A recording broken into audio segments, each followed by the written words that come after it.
Continuing to track weather impact alert days, I'm ABC 10 Chief Meteorologist Monica Woods, and a rundown of what we know so far about our October heat records. Now, our weather impact alert headlines will continue Wednesday and Thursday with those days, with the impact being near record temperatures. And we're not just talking afternoon highs, but also overnight lows. And needing to practice what we typically do in the summer, heat safety. We're going to at least have that for the next several days. What we know so far for that record high, Stockton, 101 degrees, the old record at 100, set back in 2001. We're continuing to monitor, though, some of the potentials for other records coming in through tonight into early tomorrow morning, and we'll have a complete rundown on ABC10.com. As far as our recorded highs so far, you can see 100s pretty much throughout the entire valley. Modesto, the outlier there at 98 degrees, but San Francisco, a high of 94 this afternoon. Santa Rosa, 106, as well as Ukiah, upper 90s to near 100 in the foothills, and 80s up top for this year, again under that very strong ridge of high pressure.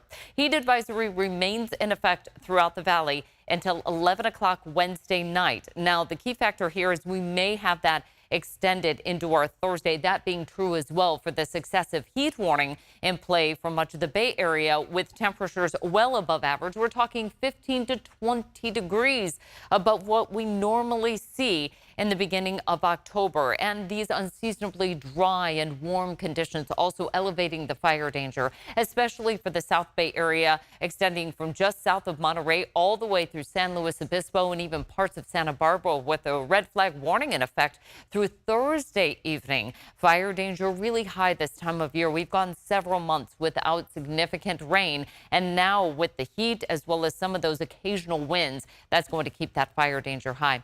Today, by the way, the beginning of our new water year. So here's a look at the last water year wrap up for downtown Sacramento, just slightly over 18 inches. Sacramento Executive, just slightly over 17.5 inches of rain. Stockton with about 14.5 inches, and Modesto with about 17.5 inches. Our water year in California runs from October 1st of one year through the following September 30th of that next year. Now, you can see as far as our normal, a little bit below average for downtown Sacramento and Sacramento Executive, but Stockton and Modesto, big winners right there. Modesto nearly 5 inches ahead of what we normally get. Now, all of us, though, saw much less rain than what we had the last year with that La Nina event, a drought buster for us. So it was a little bit drier than last year, but given that most of us did indeed see above average precipitation, those numbers looking pretty good.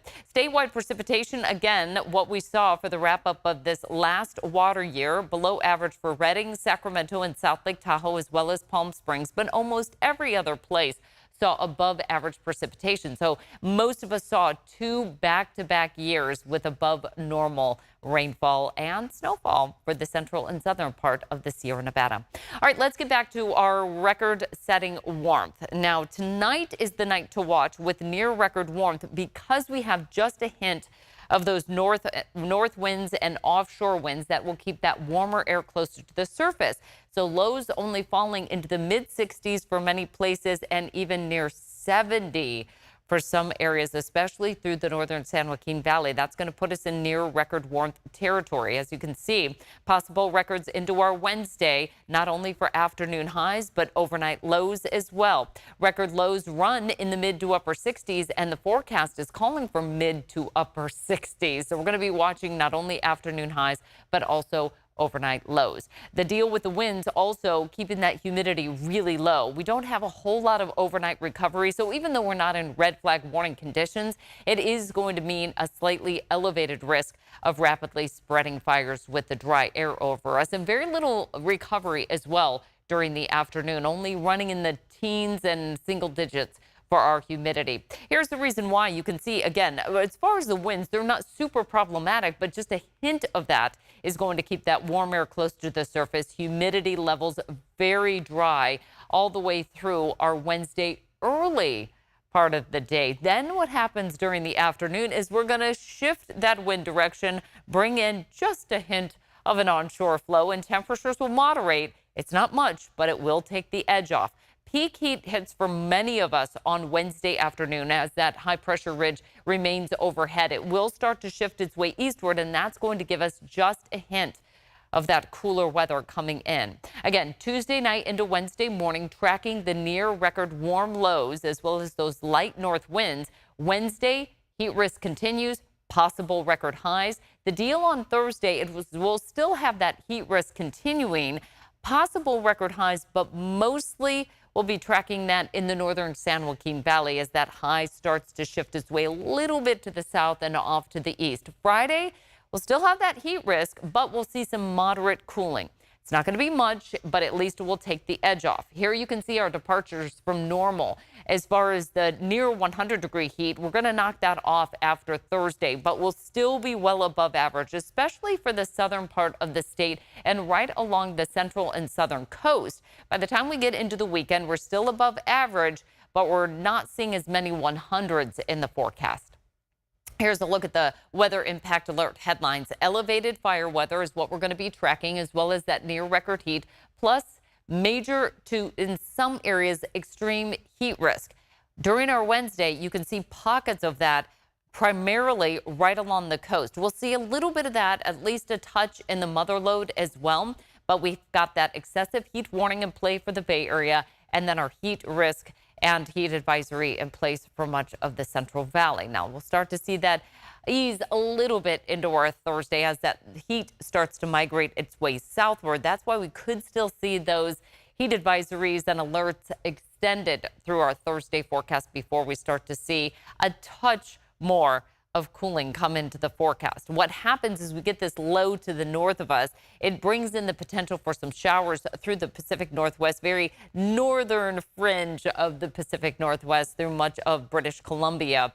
We get a hint of that onshore flow Friday, Saturday, and Sunday, but we're still under that ridge of high pressure. And that means as far as those temperatures, they very likely will remain warmer than average into the middle of October, and a likely drier pattern still in the outlook through the middle of October. That's not to say we couldn't get a sprinkle here or there, but it's just not looking very likely. Our first fall rain actually hits during that time frame, with the average day with at least 1/10 of an inch on October 7th. Now, the latest day that we've had that is December 10th, when we haven't seen any rain above 1/10 of an inch for downtown Sacramento. The first day last year that we had at least 1/10 of an inch of rain, October 10th. I'm not really seeing that in the forecast right now. That's a little bit farther out, but weather models are very much favoring a drier than average start to October.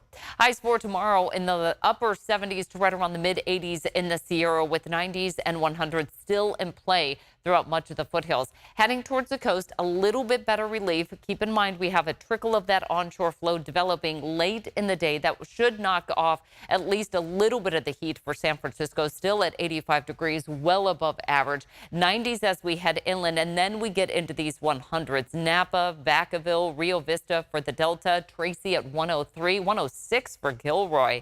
Central Valley temperatures, it's going to be a warm start to the day.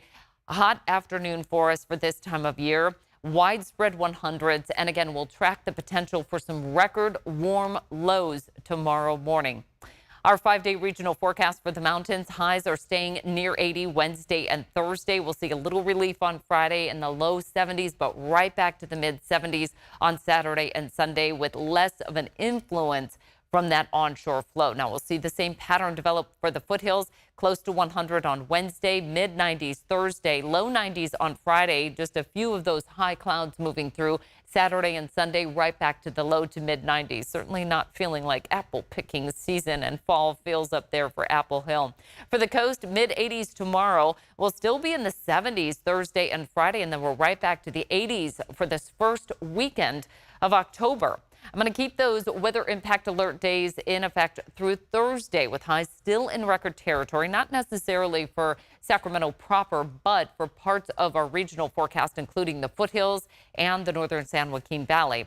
After that, we start to see some moderation, but still well above average temperatures. It's not until we get into the middle and end of next week that we see not only near average but below average temperatures. There's a look at the records for our Wednesday and Thursday. We'll have a better chance of either tying or breaking that on Wednesday than, say, on Thursday when we see those highs in the upper 90s to right around the low 100s. Again, you want to make sure to download that ABC 10 streaming app for more in-depth forecasts just like this, as well as our explainers and weather specials.